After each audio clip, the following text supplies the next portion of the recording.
Encore quelques jours de chantier hivernal pour Comines Vendée. Le bateau a été déquillé, dématé et installé sur le port de commerce des Sables-d'Olonne.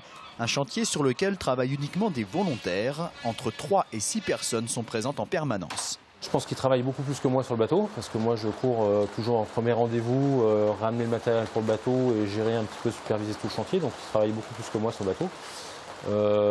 Après, il y a d'autres intervenants qui vont arriver pour fignoler tout ce qui est électricité et électronique, donc ça c'est important. Et après, toutes les grandes tâches, je dirais, tout ce qui a été ponçage, du pont, de la coque, de la carène, tout ça c'est des volontaires qui ont fait ça. Et tout ce qu'ils peuvent faire, ils le font avec grand plaisir. Donc il y a une très bonne ambiance sur ce petit chantier hivernal, donc c'est plutôt sympa. La coque et le pont ont été préparés en vue d'une nouvelle décoration. Le travail principal reste la révision globale du bateau.